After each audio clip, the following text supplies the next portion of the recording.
Welcome to LexTalks, Legal Topics Simplified, your companion for exploring the fascinating world of law. That's right. Today, we're diving deep into a topic that's crucial for you guys as law students in India. Absolute. Judicial review. Yes. We've got a stack of articles and legal opinions to unpack, so Buckle up. yeah. Buckle up. It's not just a concept in your textbooks. Yeah. It's a living, breathing force that shapes the legal landscape of India every single day. Okay, and I think it's one of those things that you hear mentioned all the time, Yeah. but maybe don't always fully grasp. Right. So before we get into the nitty-gritty, can we just break down what judicial review actually is? Yeah. In simple terms. Of course, at its core, Yeah. it's the power of the courts to examine laws and government actions. Okay. And I mean any government action, Wow. whether it's the legislature passing a law or the executive branch implementing a policy and decide if they're compatible with the Constitution. So it's like the Constitution is the ultimate rule book, and the courts get to be the referees, Yeah, making sure everyone's playing by the rules. that's a great analogy. And if they're not, And if they're not, what happens then? what happens then? Does the court just yell foul? Well, not quite, but they do have the power to strike down a law or an it's- action if they find it's unconstitutional. Wow, so even the government isn't above the Constitution, Right. thanks to judicial review. Thanks to judicial review. But where did this whole idea come from? Mhm. I mean, it's not like it just magically appeared in India. You're right. It has a fascinating history. You- And a lot of it traces back to a landmark case in the U.S. Okay. in the early 1800s. Interesting. Imagine this. A newly elected president finds out his predecessor from a rival party had made a bunch of last-minute appointments. Oh, that sounds juicy. Talk about political drama. Oh, that sounds like a recipe for some serious legal battles. Right. What happened next? Well, the new president tried to block these appointments. One appointee, a judge, decided to fight back, and his case went all the way up to the Supreme Court. Wow. What's fascinating is that the U.S. Constitution Yeah. didn't explicitly say the Supreme Court Rare. could strike down laws. Yeah. But in this case, Yeah. the court did just that. Wow. They declared a part of the law unconstitutional, Ah. establishing this principle of judicial review. That's a pretty bold move for a court to make, I know, right? especially when it wasn't even explicitly spelled out in the Constitution. Exactly. I guess they really set a precedent there. For sure. So how did this concept make its way to India? What's interesting is that in India, Yeah. we didn't have to rely on judicial precedent Sure. to establish this power. Oh. The concept of judicial review is deeply embedded in our Constitution, Okay. right from the start. Interesting. Several articles specifically address this power of the courts. Ah, so it's not just a borrowed concept. Right. It's woven into the fabric of our legal system. For our law student listeners Yeah. who are furiously taking notes as we speak, Uh-huh. can you give us some specific examples of these articles? Absolutely. Article 32, for instance, Okay. is a cornerstone of judicial review. Okay. It gives the Supreme Court the power to issue writs Right. for the enforcement of fundamental rights. Yeah. Basically, this means they can review and potentially strike down any law or action Yeah. that violates those rights. Got it. Then you have Article 13, which straight up declares that any law inconsistent with fundamental rights is void. Wow. And believe me, this is just the tip of the iceberg. Okay. There are articles scattered throughout the Constitution dealing with different aspects of judicial review. Wow. Articles 72, 74, 110.3, 161, 212, 255, 361, Okay. just to name a few. Wow, that's a lot to unpack. It is. It sounds like judicial review really touches upon so many different areas of governance. It does. So to make sure I'm following even something as powerful as a presidential pardon has limitations Yeah. because of judicial review. You got it. Okay. And there's a very clear case from 1998, Okay. Swaran Singh versus State of UP, Mhm. where the Supreme Court made it clear that even the president's power to pardon isn't absolute, Right. can be reviewed by the courts. That's fascinating. Right. I think we often think of judicial review as this abstract concept. Right. But you're right, it plays out in very real ways. It does. And it's not just about striking down laws, right? Right. There are different types of judicial review, aren't there? You're absolutely right. Okay. Judicial review isn't a one-size-fits-all concept. It Yeah. comes in different flavors, Okay. each with its own significance. I'm intrigued. What flavors are we talking about here? Well, we've mostly been discussing the review of legislative actions so far. Okay. The courts examining laws passed by parliament or Yeah. state legislatures. Yeah. But you also have judicial review of administrative actions. Okay. Think of that like decisions made by government agencies, Okay. things like granting licenses or allocating resources. Right. The courts can step in if these decisions are unfair, Yeah. arbitrary, or violate the law. So it's not just about keeping the lawmakers in check. Right. It's also about making sure those who implement the law are playing fair. Exactly. And then Okay. there's the third type, Yeah. which is review of judicial decisions themselves. Okay. Higher courts can review decisions made by lower courts to ensure consistency and correct errors. So it's like the judicial system has its own internal checks and balances Right. to make sure everything is running smoothly. Exactly. But I have to ask, are there any limits to this power of judicial review? That's a great question. It seems almost too powerful. Yeah. I mean, Yeah. can the courts really just intervene in every single government action? That's a fantastic question, Yeah. and one that legal scholars have debated for ages. Right. It's important to remember that India operates on the principle of separation of powers. Right. Giving the courts unlimited power would seriously disrupt that balance. Right. I see what you mean. If the courts could overrule anything and everything, Yeah. that wouldn't be very democratic, would it? Not at all. Yeah. And thankfully, our Constitution recognizes this. Okay. There are specific articles that place limits on judicial review. Oh. For example, Article 110(3) says the Speaker of Lok Sabha Okay. has the final word on whether a bill is a money bill. Got it. That decision is completely outside the scope of judicial review. Okay, so the courts can't just second-guess every single legislative decision. Right? What are some other examples of these limitations? Well, Article 212 prevents courts from getting into the nitty-gritty procedures of the legislature. Okay. If they could scrutinize every single procedural detail, Yeah. it could really bog down the legislative process. Right. We also have limitations on the review of presidential pardons, like we discussed earlier, Yeah. and various articles providing different degrees of immunity for the president and governors. Wow, it's incredible how much thought went into crafting this balance of power. It is fascinating, isn't it? This whole conversation is really making me rethink my assumptions about how judicial review works. Good. It's clearly much more nuanced than I initially thought. It is. And that brings us to a really important concept, Yes. judicial self-restraint. Judicial self-restraint. Ooh, judicial self-restraint. That sounds intriguing. It is an important concept. What exactly does that mean? Essentially, it's the idea that judges shouldn't be trigger-happy Okay. with their power of judicial review. Wow. They should be cautious Yeah. and recognize that their role isn't to make policy. So even if they could intervene, Right. they should think carefully about whether it's appropriate to do so. Exactly. They're interpreters of the law, not creators of it. Got it. Overreaching could upset that delicate balance of power we were just talking about. I see. So it's not just about having the power. Right. It's about knowing when and how to use it responsibly. Exactly. And this reminds me of all those debates we hear about judicial activism versus judicial restraint. It's a big debate. Where does that tension fit into all of this? That's a great question. Yeah. And it's a debate that goes to the heart of how we understand judicial review in India.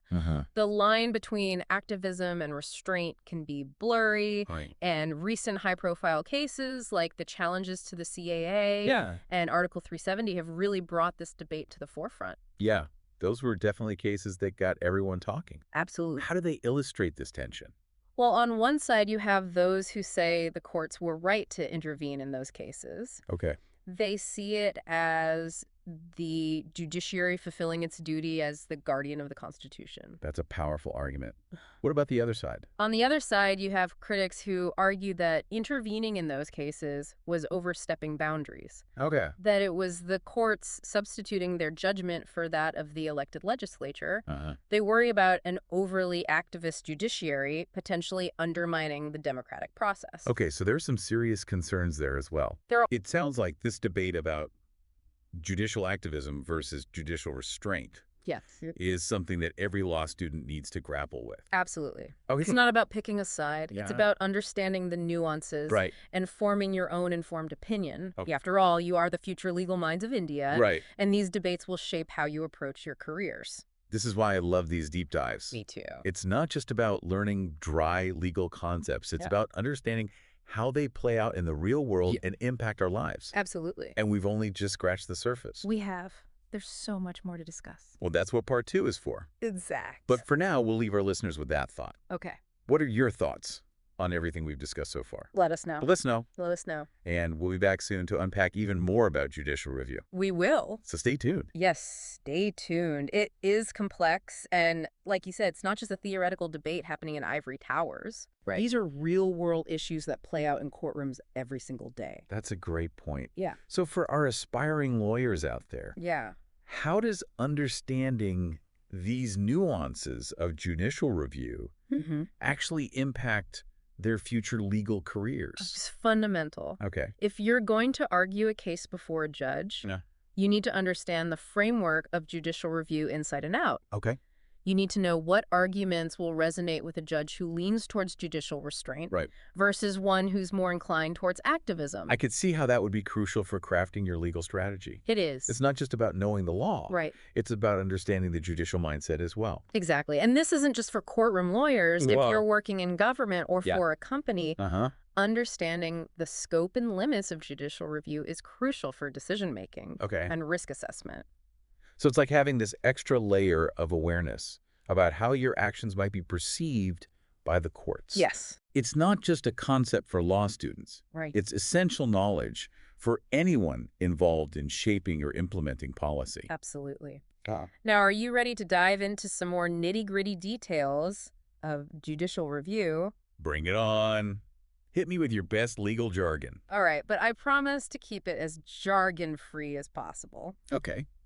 Let's talk about ouster clauses. Ouster clauses. Okay, that one sounds a bit intimidating. It's not that bad. What are those all about? Think of them as provisions that are sometimes included in laws. Okay. Provisions that specifically try to limit or exclude the power of the courts to review certain decisions.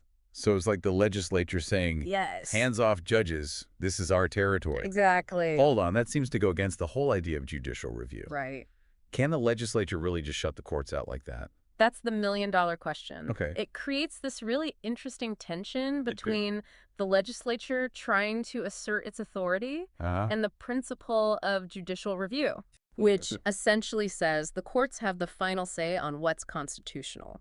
So it's like a power struggle between two branches of government. Exactly. Yeah. And how this power struggle plays out Yeah. really depends on the specific details of the case Okay. and the arguments presented. But generally, courts don't love ouster clauses Okay. because they undermine the rule of law. So it's like a constant push and pull Yes. between the legislature trying to protect its turf and the courts trying to uphold their role as guardians of the Constitution. Precisely. Yeah.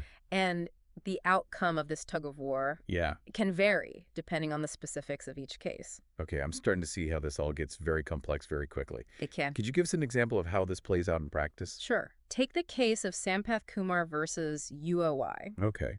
The Supreme Court actually allowed for the partial exclusion of judicial review Okay. by high courts in cases involving administrative tribunals. Wait, so even though the legislature tried to exclude judicial review, Yes. the courts still found a way to have some oversight? Exactly.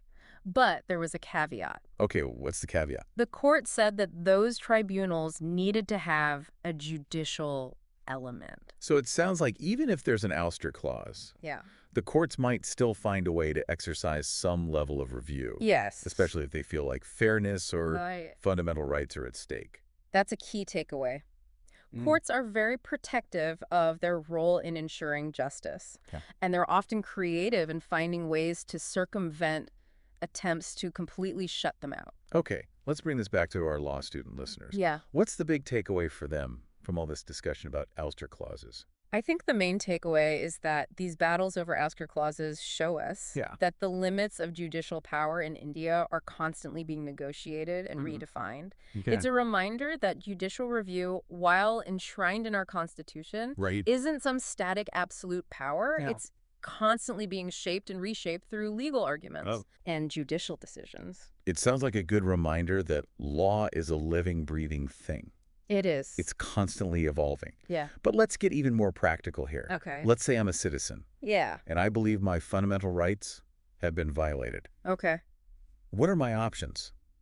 Do I just march up to the Supreme Court and demand justice? Well, you might need a lawyer for that. Okay. But you're on the right track. Okay. Article 32 of the Indian Constitution is your best friend in that situation. Right. Article 32.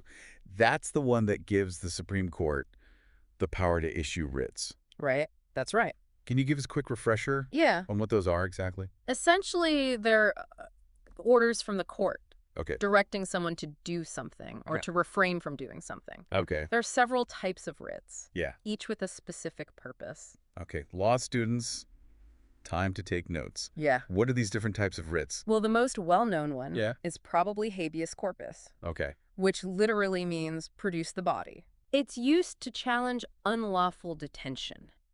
Basically, you're demanding that a person be brought before the court Right. to determine if their detention is legal. Right. I've seen that one in movies. It's like the ultimate weapon against someone being imprisoned unfairly. Yes. What are Yeah. some of the other writs? There's mandamus, No. which means we command.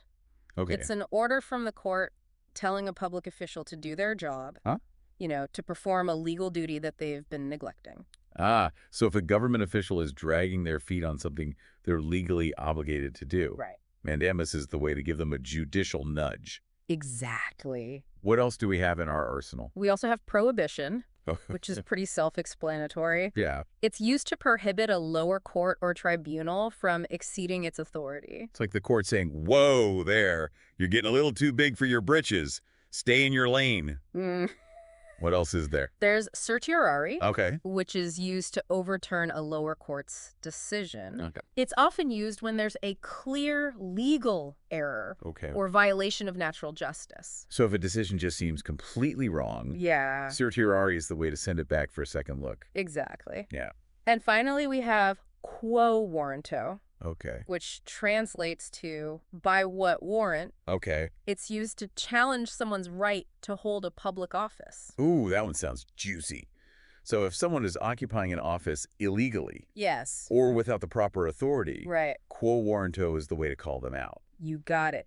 These writs are really powerful tools for citizens to protect their rights and challenge government actions. That makes sense. Yeah.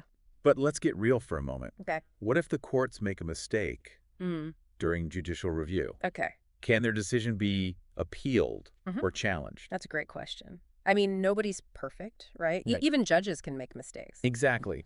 And the answer is, to a certain extent, yes. Okay. But it's important to remember that judicial review isn't the same as a regular appeal. That's right. The courts aren't retrying the entire case. Right. They're focused specifically on whether the original decision-making process was fair and legal. Exactly. Right. So it's not about second-guessing every single fact. Right. It's about making sure the rules were followed. Yes. But if there are serious concerns about how the review was conducted, Yeah. what can be done? In some cases, there might be grounds for an appeal to a higher court. For instance, if someone believes the court misapplied the law or misinterpreted a key legal concept during the review. So it's like a safety valve, Right. making sure that even the process of judicial review is subject to some level of scrutiny. Exactly. Right. It highlights the idea that the legal system is designed to be self-correcting. This has been amazing. I feel like we've covered so much ground, We have. but there's still so much to learn. We've barely scratched the surface. We haven't even touched on principles like contextuality and proportionality. Okay, I have to hear about this contextuality and proportionality. Yeah. What are those all about? Well, contextuality means that judges consider the specific context in which a law is being applied. It's not just about reading the law in isolation. It's about understanding how it operates in the real world. So it's about looking beyond the black and white of the legal text. That's one way to put it. And then you have proportionality, which is a key principle when fundamental rights are being restricted. To determine if a restriction is justified, courts use a three-pronged test. A three-pronged test. Okay, this sounds serious. Break it down for us. First, they look at the method used by the authority to restrict the right.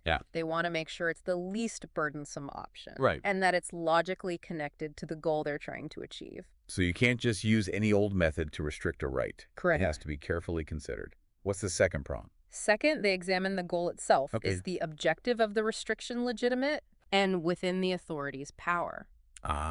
So even if the method is okay, Right. the goal itself has to be legal and appropriate.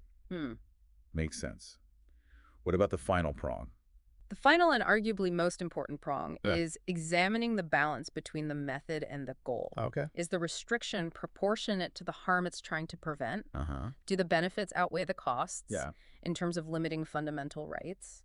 That's a tough question. It's like they're weighing the rights of individuals Yes. against the needs of society as a whole. Exactly. And these principles, Yeah. contextuality and proportionality, Right. are crucial for making sure that judicial review is used in a way that is fair, Okay. balanced, and Yeah. respects the balance of power in our democracy. This is why judicial review is so fascinating. It's not just a dry legal concept. It's not. It's a dynamic force that shapes our society It is. and protects our rights. Precisely. It's a force that every law student needs to understand deeply. Now, before we wrap up, there's one more thing we need to discuss. Right? We touched on it briefly earlier, Uh-huh. but I think it deserves more attention. What's that? Public interest litigation, Uh-huh. or PIL. Yes. It seems like a powerful tool for citizens to raise important issues Yes. and hold the government accountable. Uh-huh. But how does PIL actually relate to judicial review in India? That's a great question. PIL has been a game changer in India. Yeah. It's really broadened access to justice by allowing individuals or groups to file cases on behalf of those Right. who might not be able to approach the courts themselves. Yeah. You know, people who are marginalized or lack resources. So it's like giving a voice to the voiceless. Exactly. And it's often used to tackle big issues that affect a large portion of the population. Right. Things like environmental protection, Yeah. consumer rights, Right. or the rights of vulnerable communities. So if I'm understanding this right, PIL can be a tool to address systemic issues, not just individual grievances. That's a key point. Think about some of the landmark cases related to things like environmental pollution, Right. prison reforms, Right. or the rights of street vendors. Yeah. A lot of these issues were brought to light through PIL. Wow. That's incredible. Mm. It sounds like PIL has been instrumental in driving social change It has. and making the government more accountable. Absolutely. But like any powerful tool, Right. there's always the risk of misuse. That's true. Someone with a personal agenda Yeah. could try to twist PIL to serve their own interests. That's a scary thought. Yeah. Are there safeguards in place to prevent that kind of advice? Thankfully, yes. The judiciary is becoming more cautious Okay. about entertaining PILs that seem frivolous or politically motivated. Right. Remember, the core idea of PIL is to serve the public good, Right. not to settle personal scores. So it's like a double-edged sword. It is. It can be a force for good, Yes. but it needs to be used responsibly. Exactly. And that's a lesson that applies to judicial review as a whole. It's a powerful instrument for upholding the Constitution and protecting our rights, but it's not a tool to be wielded lightly. Right. It requires wisdom, Right. restraint, and a deep understanding of its complexities. This has been such an eye-opening deep dive. It has been a good discussion. I feel like we've only scratched the surface, We have, but that's okay. but it's given me so much to think about. That's the beauty of law, isn't it? It is. There's always more to learn, more to explore, Right. more to debate. Absolutely. Mm. So for our law students who are listening, Yes. what's one key takeaway you'd want them to remember from our conversation today? Think critically. Don't just accept judicial review as a given question. It limits its potential and its impact on everyday life. Right. And always remember, it's not just a theoretical concept in your textbooks. It's a living, breathing force that shapes the reality of India every single day. That's a powerful message. Thank you so much for joining us today Of course. and sharing your expertise. It's been an absolute pleasure. The pleasure was all mine. And to all our listeners, thank you for joining us on LexTalks. Yes, thank you for listening. Follow, subscribe, and stay notified to never miss an episode.